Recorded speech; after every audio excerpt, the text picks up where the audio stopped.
everyone. Welcome back to the Actor Number podcast. Today I am joined by Lolly Spindler, a freelance writing coach, entrepreneur, and content strategist who's been running her own writing business for over a decade.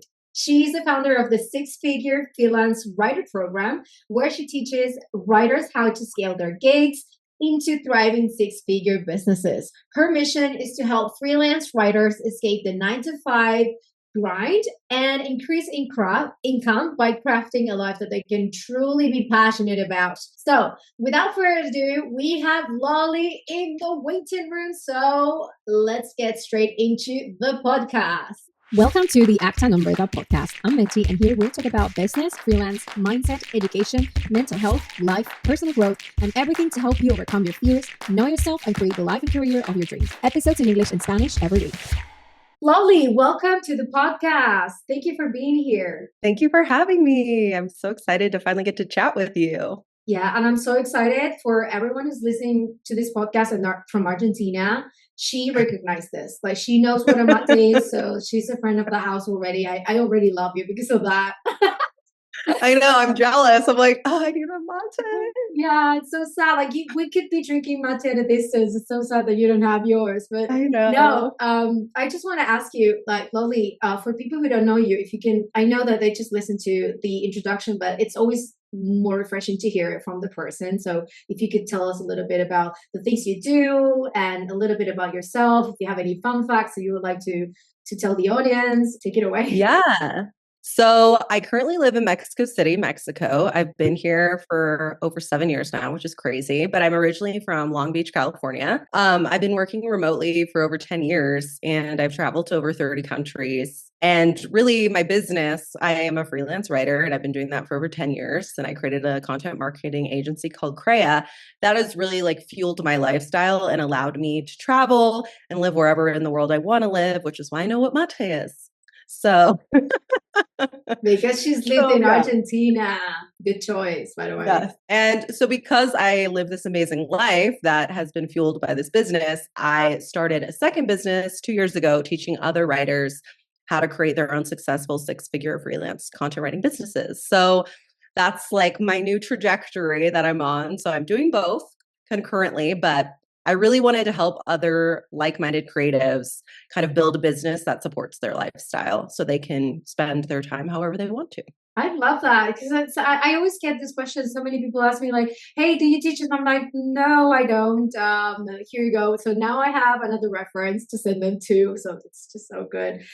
This is why I love podcasting, because you get to know these, so many amazing people all over the world. And the fact that you've been all over the world, literally, it's just mind-blowing, and I love that. And that's exactly why I also am a freelancer, because I like traveling, and it's just not having that 9 to 5 life that you have to be somewhere else. Like the fact that we can just jump in this call and just chat, or if I wanted to, I can grab my computer and go to work at a cafe, or be like, you know what, I just want to go to Brazil, I just want to go to Patagonia, I would like to go to Europe. Like, this is where it's at. Like, I mean, it might not be for everyone.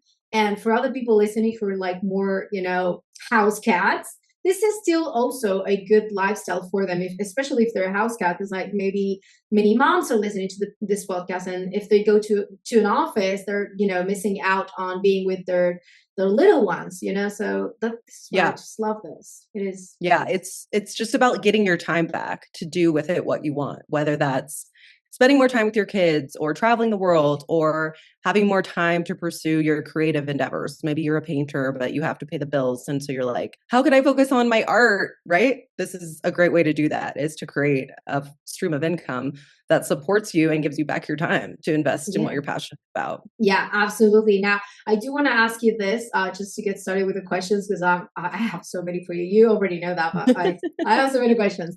But now I would like you to share a little bit, like, how was your journey from working a full-time job at an office, like we all did at some point, to building your six-figure freelance writing business? Yeah. So straight out of college, I moved to Spain. So I studied Hispanic language and literature. And I was like, what am I going to do with this degree? And I was like, I'll move to Spain, because that makes sense. So I actually was an English teacher at an elementary school for 2 years. And while it was a great experience, I realized, okay, I love children, but I don't love teaching them. And so when I came back to the US, I like had always been a great writer, but I didn't really know what to do. I was still tutoring kids in the Long Beach Unified School District, but I was like, what is like my long-term career plan? And I was kind of like weighing my options when a friend from high school actually reached out and was like, hey, I've been tasked with creating a social media team at this real estate company that runs like real estate websites. Do you want to join? And I was like, I know nothing about real estate. And he's like, well, I don't either. So we'll just kind of figure it out together. And I was like, okay, great. So it was my friend from high school was the social media team director. And then it was me as the writer. And then we hired someone else to be the graphic designer. And so it was just the three of us. Like nobody who hired us knew what our job roles were. So we just kind of like figured it out as we went along. So we learned inbound marketing on that job because this company really didn't know anything about like digital marketing. So we had to learn it like while working and at the same time learn about real estate because none of us knew much about real estate either. So all of a sudden I was writing like 5 to 6 posts a week about real estate for different places around the country. And I actually ended up bringing in the most recorded traffic to this website. And so I realized after being there, like almost a year, I was like, okay, well, if I figure this out for one industry, I could probably figure this out for any industry. And it was a very traditional 9 to 5 office job. And I was just kind of like, we're all on our computers all day. Like, we don't really need to interact with one another. Like, sure, we like each other, but what if we tried like one day working remotely a week? And they were like, no way. Like, we don't do that. And so I was like, you know what? Like, Wait, what year was this? Oh God, this was 2014. I want to say. You were a visionary because that wasn't a thing back then. Yeah. No, maybe it was. Okay. Yeah. I got back it was 2012 to 2014 ish. It was around there. Yeah. So I was there like 2012 to 2014, I want to say. So it was during that time that I was like, let's try it just one day a week. Let's just try it out. And they wouldn't do it. So I was like, all right, well, I don't want to commute an hour a day anymore. I don't want to sit in this like stale office anymore. So I'm going to leave and I'm going to figure out how to do this on my own. And so I started out with like no clients, no website, nothing, just kind of like figuring it out. At this point, you were still living in Spain, right? No, I'm back in California. Okay. Yeah, because when I got back to the US is when I had to like figure out my life and what I was doing. Because I didn't have the excuse of just being a teacher in Spain anymore. And so I was like, okay, I got to figure this out. So after a year at this company, I was like, okay, I hate being in this office. I feel like I'm wasting my life away. Especially after being in Spain, right? Because like in Spain, we always had 3-day weekends. We were teaching from like 8 a.m. to 3 p.m. It's like I was young and in my 20s and like doing all this stuff and traveling Europe. And then I get back and I'm in a cubicle and I'm like, no. Yeah, and you also got to experience that European lifestyle. Like, they're so chilled and laid back and like, what's that like, getting super early to the office? Like, what the fuck? They're just like that. No, they're like, let's take a 2-hour lunch. And then the minute it's 6 p.m., we're like out of here. Yeah, the siesta time. Yeah. So, I mean, because Spaniards are very much like quality of life. And I had always thought like, wow, if I could just marry the quality of opportunity I have in the US with the quality of life I have in Spain, that would be like the perfect scenario.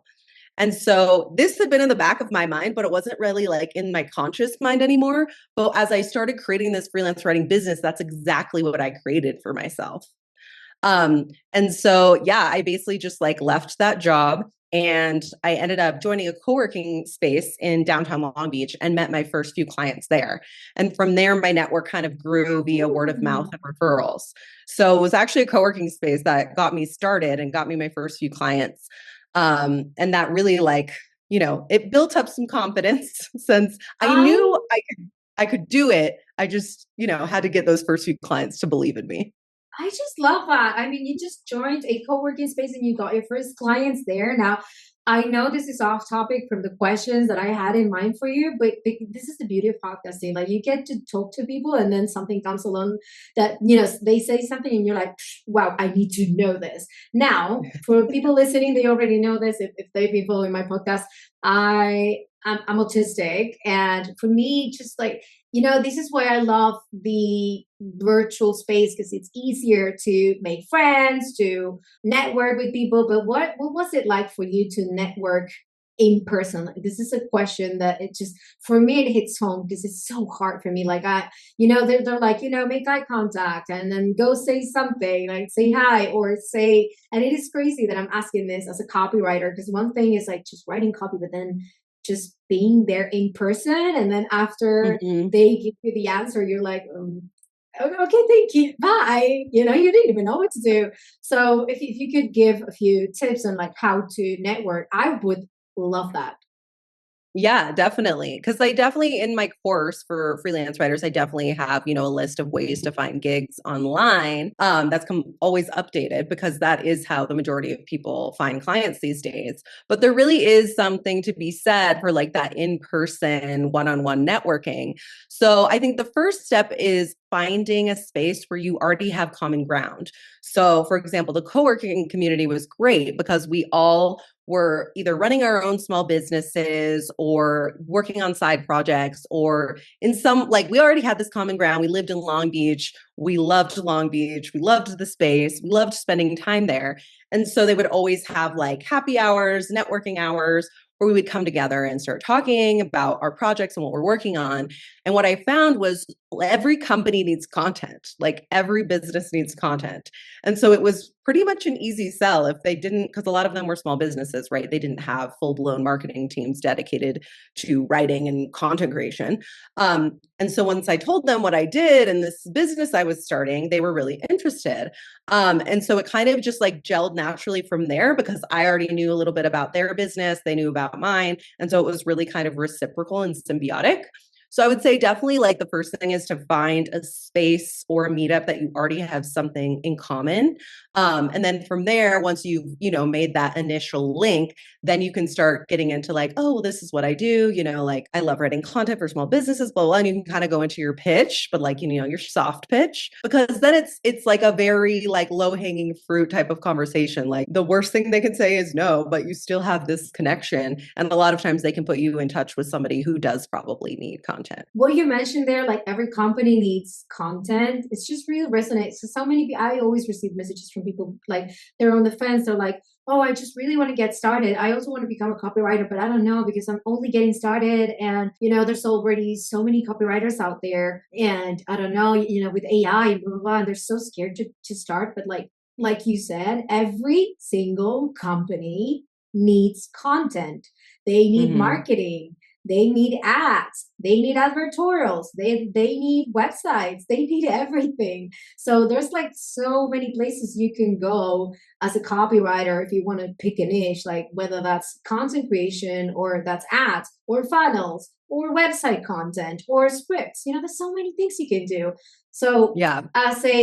now I want to ask you something as a, from your program that you have, what would you tell aspiring copywriters who are on the fence and they're like, oh, I want to get started, but I don't know because AI and there's so many people out there, like, what would you tell them if they're on the fence and they're like, should I do it or not?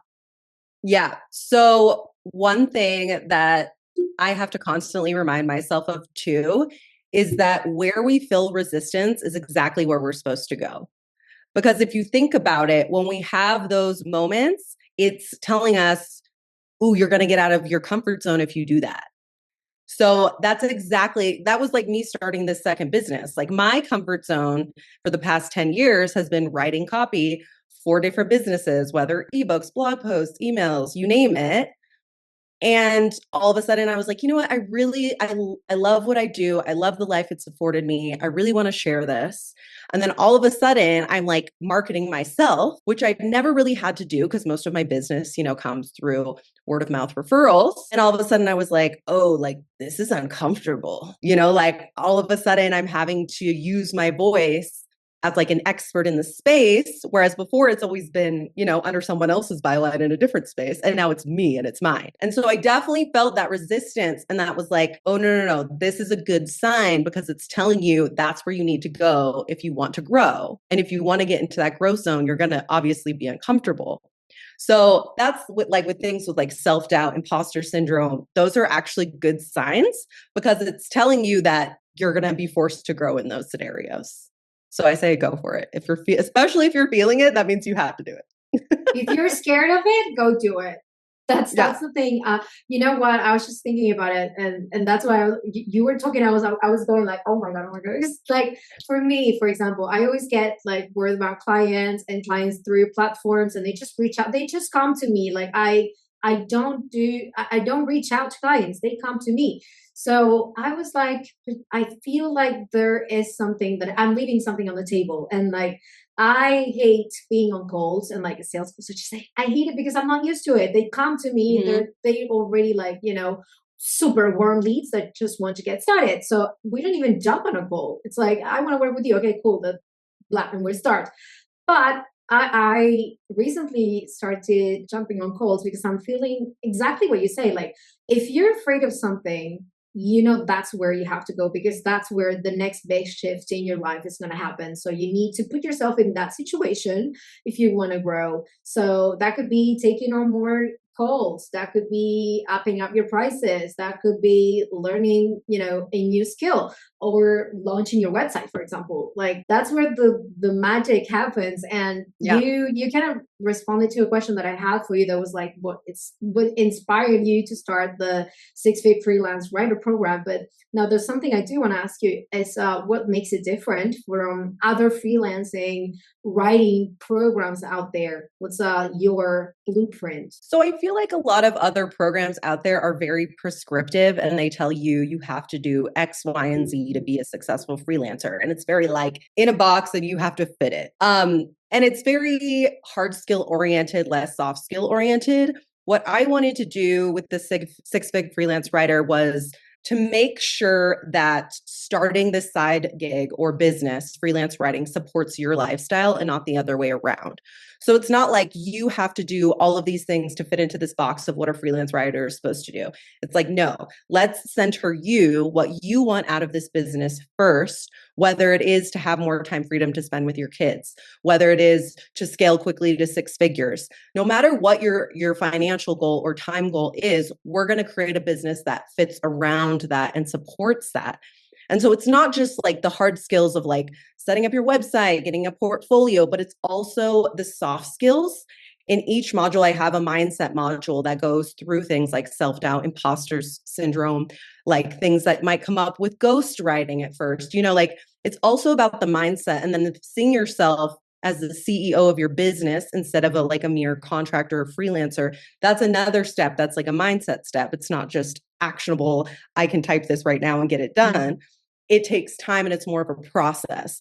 And so I hadn't really seen anything like that before. It was all very like do X, Y, and Z. And I was like, yeah, but also who are we centering this around? Like, what's the ultimate goal? You make that goal and then you build this business around that goal. And then here's also how to mentally work through the blocks that you're going to butt up against throughout the process. Yeah, that resonates a lot, especially starting out. I remember when I just got started, it was just like, it felt like that, like you don't feel like a business owner. And in the end, it's just you trying to become a business owner. That this is your writing. It's not a writing gig. It's your business. Eventually it becomes your business. So it is good that you start like that from the get-go with that mindset, because otherwise it takes more time and it takes a lot of work to actually get off that mindset and shift that mindset. So you no longer, think of yourself as a contractor or, my gig, my side hustle. No, this is my fucking business and I choose and I'm able to set boundaries, because that's one thing that comes along in time. It's so hard to put boundaries. And I feel like if you learn that from the get-go, it will be so much easier. Now, I do want to ask you something for people listening, and they might be like, oh, yeah, this might be for me. What would be the first steps that you think someone should go through when wanting to start a writing business? Whether they already have the ability, the capacity, maybe they took a few courses, or maybe they don't know anything and they're just getting started from scratch. So the great thing about starting a freelance writing business is there's like no cost, like barrier to entry is very low. Like you don't need to spend a lot of money, right, to get started doing this and creating this business for yourself. So the first things I like to do is have my students reach out to their personal networks because it's like the lowest hanging fruit out there. Once you feel like you're a writer, you know how to write. Even if you don't identify as a writer, but you have the writing skills, you can still create this type of business. And so once you kind of own that identity and you're like, this is what I want to do, then you start kind of putting out the feelers. So I always tell them, like, look, like this is the direction you're going. Let people know, right? If no one knows, it's also like confirming it back to yourself, right? Because then you're putting it out of the universe and the universe is hearing you and they're like, okay, yes, you're doing this, let's go. So that's the first thing. And it's like, also, these are very warm leads, right? They're in your network, they want to support you, especially when you think of anyone who started a new business in your network. You want to support them, you want to help them. And like we already discussed, every company needs content. So if someone in your network doesn't like need it immediately, they probably know someone that does. So just put it out in the universe. This is what I'm doing. This is the business I'm starting. I would love it if you would connect me with anyone you know who needs my services, blah, blah, blah. And that way you start getting a little bit of affirmation as well from these people being like, oh my God, congrats. So proud of you, da, da, da, right? And then the wheels really start going and it's like, all right, we're going forward, right? Like we're not going back now, we're going forward. So that's like the first thing I always recommend people do, just to it's kind of like jumping off the deep end a little bit. Like you're like, I've decided this and I'm making it a reality by letting it be known. So that's the first thing. And then more like actionable advice would be to create a home online for your business. So that can be a website, and then as well as a portfolio, or they can be two in one. Just so you have like a place to send people to like see your styles, see who you are, learn a little bit about you and what you're offering, whether you're, specializing in one type of industry or you're more of like a generalist doing lots of different types of content in different industries. So then you can kind of just like be able to offer and show people, okay, this is where I'm working in. These are the clients I'm looking for. Please like help me find them. So those are like the first three things, is like letting your network know, setting up a home for your business, and then creating a portfolio. Those are like the very low hanging fruit that can literally all be done in a day to get you started. I love that you mentioned that, because I feel like that's an ongoing push between the becoming a generalist or finding your niche. Now, I do want to ask you, what do you think? What are your thoughts on it? What do you think? Is it better to niche down, or is it better to be a generalist, or do you think it depends on the person? I recommend when people are just getting started, like if you have never written in the digital space, then it'll be easier to hone your writing skills for a digital audience by writing about something that you already know and are passionate about. So, because like a lot of people come to me and they have great writing skills, but they don't know like the weird quirks of like digital readers, right? Like the way we format and optimize for SEO and all this stuff. Like those are skills you have to learn in order to write for the web. So it's a lot easier to do that if you're writing about something like you know and love. Like maybe you love like beauty, healthcare, and you want to write about that. Or like automotive, you write about that. And then once you get comfortable implementing those new skills, then you can decide, okay, now I feel comfortable with this skill set I've developed. Now I can take on another client that's been bugging me that's in this other industry that I know less about or know nothing about, but you're confident enough in your skills to like go there. Me personally, I've written in every industry. I really, it's just research. If you are good at researching, you can basically write for any industry once you have like this skill set for writing for the web. And that's like, honestly, I like it because then I'm never bored. I'm always learning new things, which I love. So for me, it works, but some people prefer to be really specialized in one industry. And that's amazing too. If you're still hitting your goals that you've set for yourself financially and time-wise, then that's great. It really just depends on kind of like how you like to work, how much research you like to do, right? Yeah, and also I feel like what brings you passion. For example, me, I remember I've written for so many industries out there and different topics, and some of them I liked, others I didn't. I remember when you mentioned real estate, I was like, oof. I remember when I wrote for real estate, I hated it. And it felt like time didn't pass. But then you give me something about hormones, or personal development, business, marketing, or fitness, and I'm just like it's Yeah. just easy, it flows, because those are topics I love. And I feel like in the end, you're choosing this because not only you want to be free, but you also want to work with things that you are passionate about. And maybe there's an industry that you really, really like.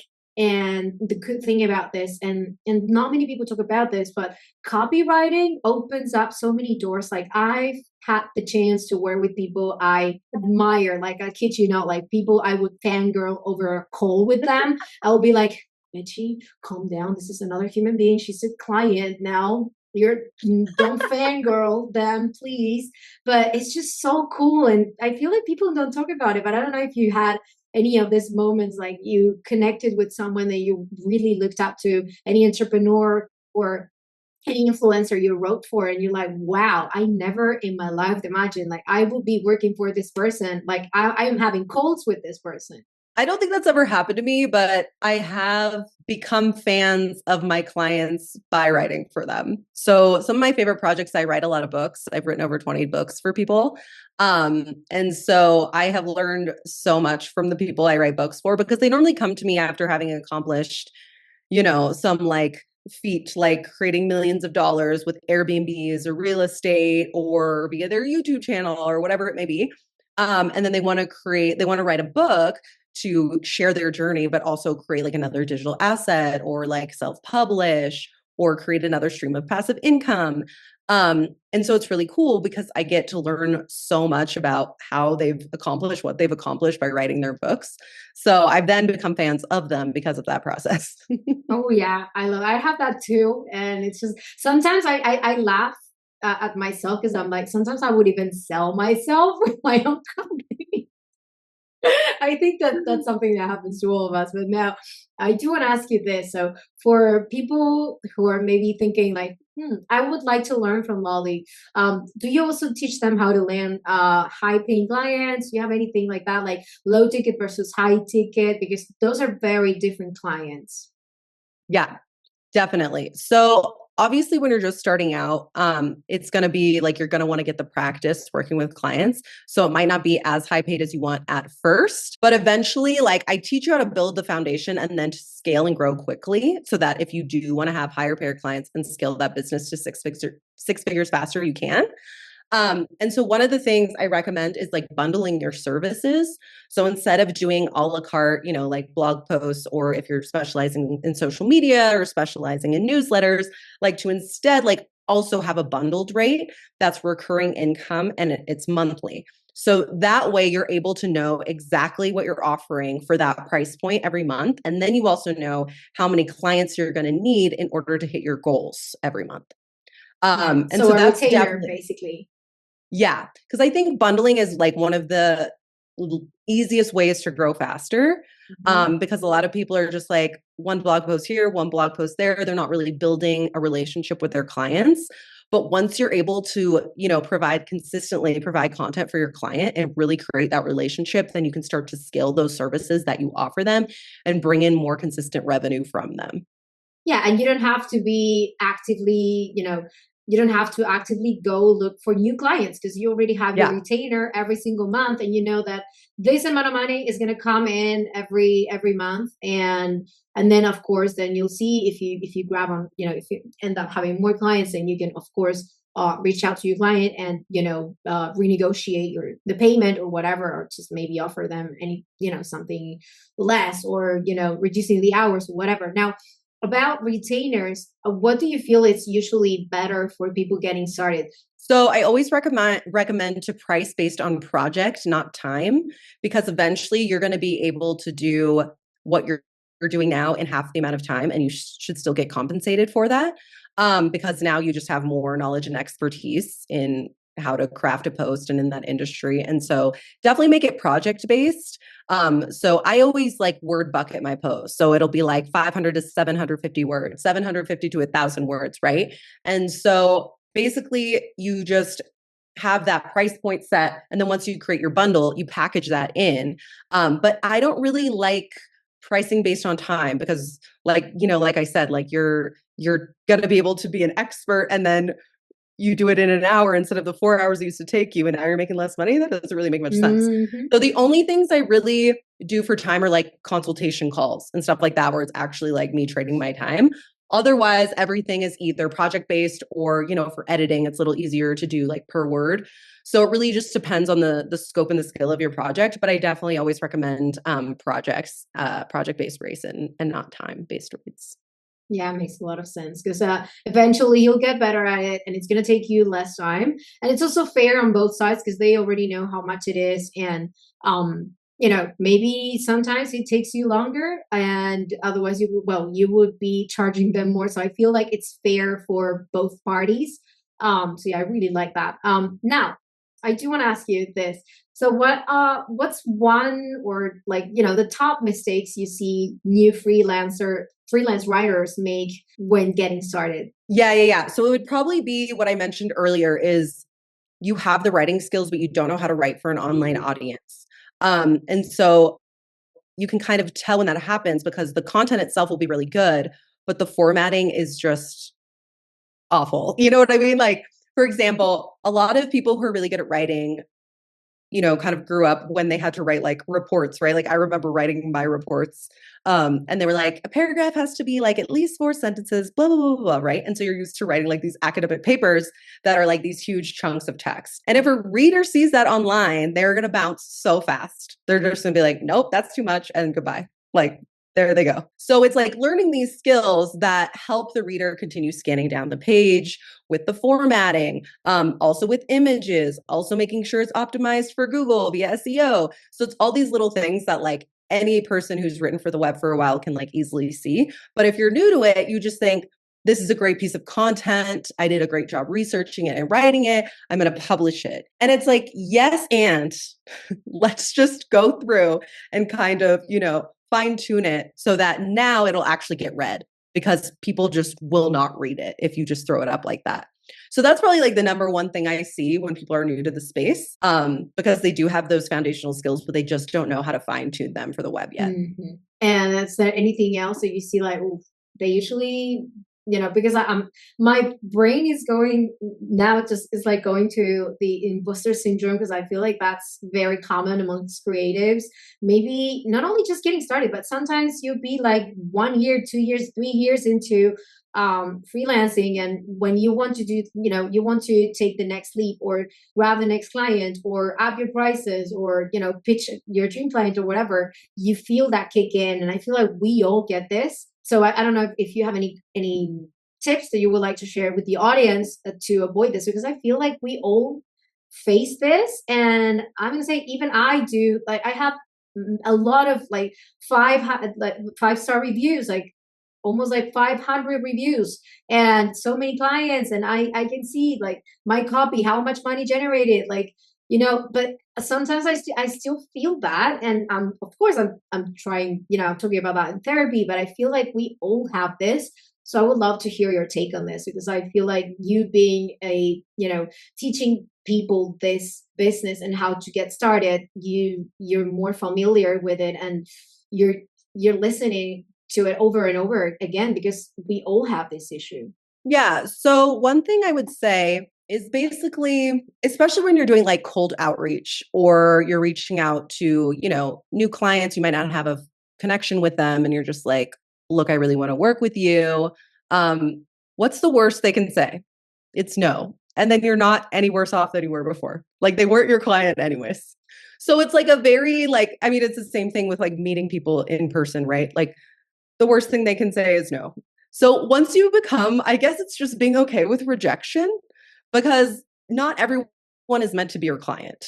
You will find people that you love working with, and then you'll be like, okay, like this is exactly the type of client I would wish I could clone 5 times. And that comes, with experience. And like once you get your first few clients, you get to learn a little bit more about client relations, which I also teach in the course. But it's like you have nothing to lose because they're not already your client. So you might as well go out on a limb and be like, hey, you know what? I have an excellent track record. You can read my referrals and my recommendations here. Here's a few portfolio pieces. I would love to work with you. Can we set up a call? The worst that's going to happen is they don't respond or they say no. The best that can happen is you can generate thousands of dollars in income. Yeah. So it's really just like getting over that like fear of rejection, because like you're not going to hear back from a lot of people, and that's completely normal. But it doesn't mean anything about you. It just means they didn't have time to get back to you. And that's it. And so like don't take it personally. Just like get in the habit, because once you get in the habit of like cold outreach and kind of practicing your pitch, it'll get better and better. But also you'll be more reinforced, like, okay, like nothing happened to me. I'm still okay. Like I'm fine. So yeah, I would say just like get in the habit of doing it, because it gets so much easier with time. Yeah, it's like I feel like it's like a scar, the more exposed it is to the air, like it just heals faster. So the more you expose yourself, the better you become at it. And then you're like, okay, like you said, worst case scenario, they just said no, and you already had the no. They were already not your client, so it's not like you're actually losing something. The only thing you might be losing, and I'm just like, it's not really losing, it's time that you're reaching out to the client, you're hopping on a call, but you're learning from it, and you get better each time you do it. So you get better at call reach, you get better at the calls, so, and you get better at taking a no for an answer, and understand that you're not everyone's cup of tea, and that's okay. And not everyone will be also your cup of tea. Like you will have your clients, maybe there's someone you want to work with, and then you just realize that they're a pain. Sometimes that happens. So yeah, for sure. Now, what do you think, if you, from the top of your head, like if you had to think of what sets successful freelance writers apart from those who struggle to get started, what would you say are the top 3 things that you see, across the board? Well, I would say the overarching theme would be you have to provide value. So it's not just knowing your client, it's knowing your client's audience. And I feel like a lot of people kind of skip that step. So maybe they'll like do a lot of research about like who their client is and what their client wants, but you're not creating content for that client. You're creating content for that client's audience. So you have to go one step further and really dig into what that audience wants. What are their pain points? What problems does that client solve for them? And so that's what I see a lot, is basically people failing to offer value where it's supposed to go, right? Yes, your client wants you to know their product and their service, but who you're writing for is that client's audience, so that they will convert and become a customer of your client. So that's like one of the, I would say, the number one things I've seen. For sure. And I feel like also, so something I would like to add is you have to do that. You have to speak to their audience. But if you, let's say you're working for someone with a personal brand, then you want to also mimic their voice tone. So it's that I think that makes you, that's what makes a good writer. Like you're able to speak like this person, you're able to write like this person, you can mimic their voice, but at the same time you can speak their audience's language. So combining those two things, and I kid you not, I've seen so many copywriters out there, like not everybody can do that.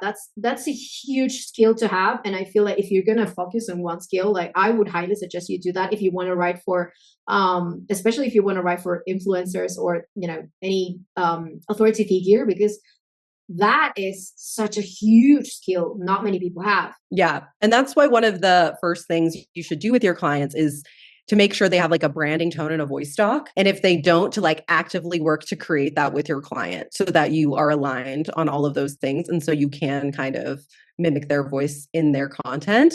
So definitely that's one of the first assets I tell my students to ask for. And if not, like, okay, let's co-create this together. So you're getting exactly what you want. Yeah. And that can be an add-on, that could be an upsell, or that could even be like a bonus. Like they can pitch it whatever they want to, and like it's an extra thing you're offering to your client. So for sure. Now, I do want to ask you, what's the most rewarding moment in your career so far? Could be from your career or something that you helped a student achieve. So I don't know if there's like one specific moment. I think that honestly, the most rewarding thing is just being able to like live the life that I do.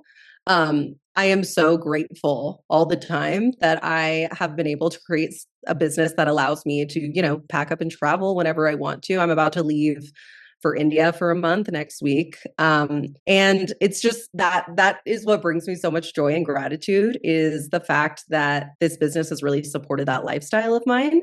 And also helping my students start to see that light for themselves, right? Like start to be like, oh yeah, this is something I can do. Oh yeah, like I can actually have a life outside of work, like I'm not going to live to work anymore, So it's kind of beautiful to get to see them start to like come to the other side and realize it is a possibility for them, I would say that's like the most rewarding, is like when that light bulb goes off for them. I love that, because now it makes me think of something that talking about traveling, and you've been to so many countries, including Argentina.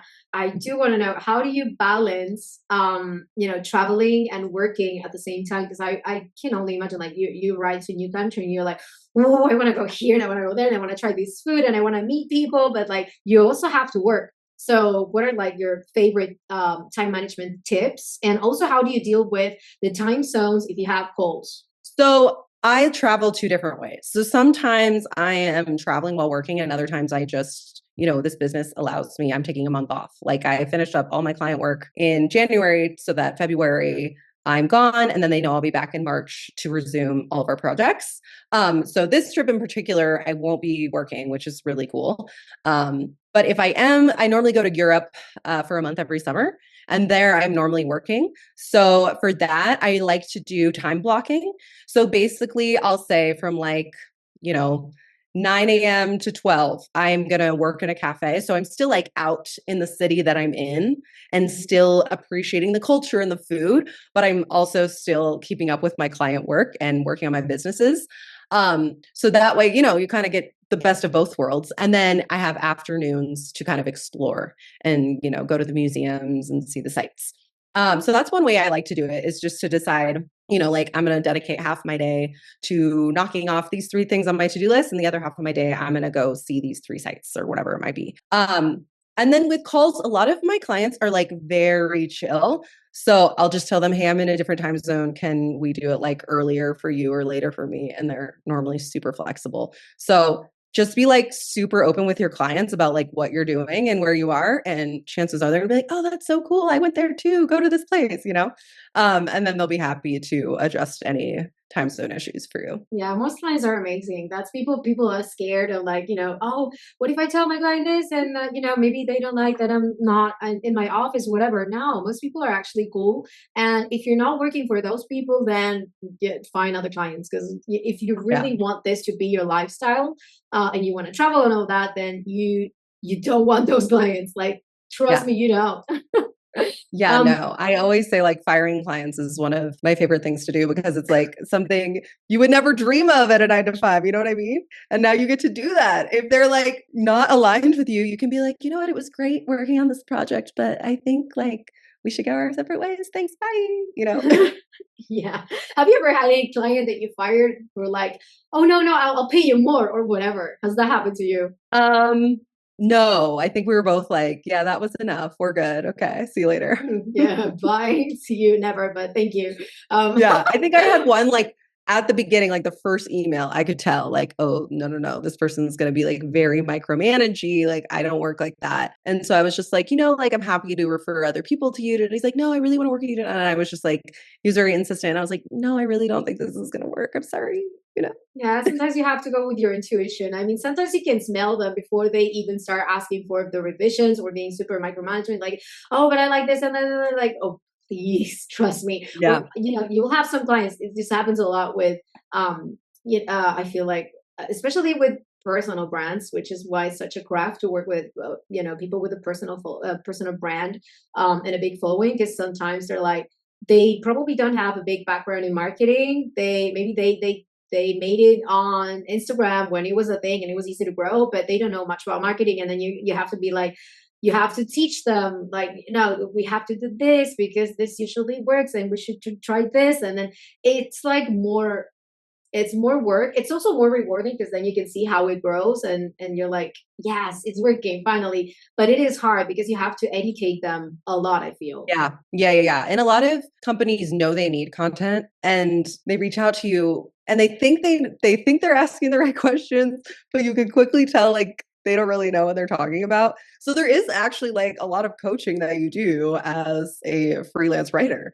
Like I had a client come to me and they kept talking about SEO and SEO, and I was like, do you know what you're talking about? Like, because I was explaining like some technical concepts, and they're like, oh yeah. And I was like, okay, you don't really know what SEO is. Don't worry, I got you covered, I feel you. I feel you on that one. Now, yeah, I want to ask you before we leave, what is your favorite part of being a freelance writing coach? Not a freelance writer, a coach. Yeah. I love that people realize it is possible for them. Because a lot of people come to me and they have like imposter syndrome, or they think like, I can never be a business owner, or there's a lot of self-doubt there. And it's really just they don't have the tools they need in order to feel confident in themselves in that new role. So I love being able to provide those tools and help them set up their business foundation, because then they feel so much more confident, but also like relieved. They're like, as Seneca says, like we suffer more in imagination than in reality. And we build these things up so much in our head that when we actually start implementing them and creating the business, you're like, oh my God, this was so much easier than I thought. This was like the barrier to entry was way lower. I should have done this years ago, you know? And then it's like, yeah, like you always get in your own way. It's only you that's getting in your own way. And so once I can help people kind of make that mental transition and give them the tools that they need to feel confident in like setting up their business and growing it, that is like my favorite thing. Cause then they're like, okay, I'm off to the races, you know? Love that. And now that brings me to the last question, which is, what's one thing you wish you had known when getting started? Like if you could go back and give Lolly an advice, like younger Lolly an advice when she was just getting started, what would that be? Yeah, it would definitely be start sooner. Oh yeah, me To too. save your mental health, because like I was so unhappy in that office job that, you know, I should have left a lot sooner than I did. But I did learn a lot there. So like wasn't all bad. So that's definitely one. And the other one is leverage your network. Because people are generally kind and want to help you. So don't be afraid to ask for things. I know that can be like daunting to some people. And to reach out to people like that you don't know too. So if you're just getting started in this and there's someone that you admire that you've been following for a while, like reach out to them. Like chances are they're willing to help you. So yeah, like don't be afraid to ask for help. Don't be afraid to leverage your network and just get started. Just do it, because you will thank yourself, you know, in the future, you'll look back and be like, wow, thank you for getting me out of that desperate situation. I feel you so much. Lolly, thank you so much for being here. Now, before I close, I always ask this question. Is there any question I didn't ask you that you would have liked me to, or anything you want to close with? No, I mean, I already told you this, but I think your questions are great. I would say the only thing like I would want to leave people with is have faith in your craft. So many times we diminish ourselves, or we think we're smaller than we actually are, but it's more probable than not that you already have all of the skills you need to start in this new venture. And that doesn't have to just be like freelance writing. That could be any creative freelancing career. I just helped a friend. She's moving from product to UX. And she was like, I don't know, like I'm new to UX. I'm taking this course. And I was like, you've already been in this industry. You already know the clients. You already know how teams work in this space. Like you already have all the skills. You're just deploying them in a new sandbox. So just have confidence in your craft and your ability. And now you're just going to learn how to deploy them a little bit differently. I love it. Well, thank you so much, Lolly. I mean, I feel like for anyone listening out there who's just getting started, this is a podcast where you need to take down notes. You need to revisit it and just like, yeah. But now, Lolly, where can everybody find you? It's time to pimp yourself out. You can find me at lollyspindler.com. There you can find the 6-Fig Freelance Writer course. You can find how to work with me if you want to do one-on-one coaching. And then later in the year, I'll be offering group coaching. So you can learn about all of those offerings there. There's also lots of freebies on my site, like a content brief you can use with your clients, a webinar that kind of works through some of these mental blocks we have, and then my newsletter. And if you're ready to book a call with me, I'm offering free freelance biz audits. So we'll hop on the call and kind of talk through like your fears and what you're working through and what's kind of keeping you from either taking the leap into starting this business, or if you already have a business but aren't bringing in as much money or growing it the way you want, what's kind of holding you back there. And then I give you some steps in order to like remedy that and like set you on the right course. So there's also a link to book those calls with me on my site. I love that. And I'm going to leave everything in the show notes, especially I do want to leave the free resources. So I'm going to ask you for those links later. Yeah. But thank you so much for coming. And for everyone listening out there, thank you for staying. And don't forget to subscribe, like, blah, blah, blah, all that. You know that. Lolly, thank you for being here. I really, really appreciate it. Thank you so much for having me. This was so fun.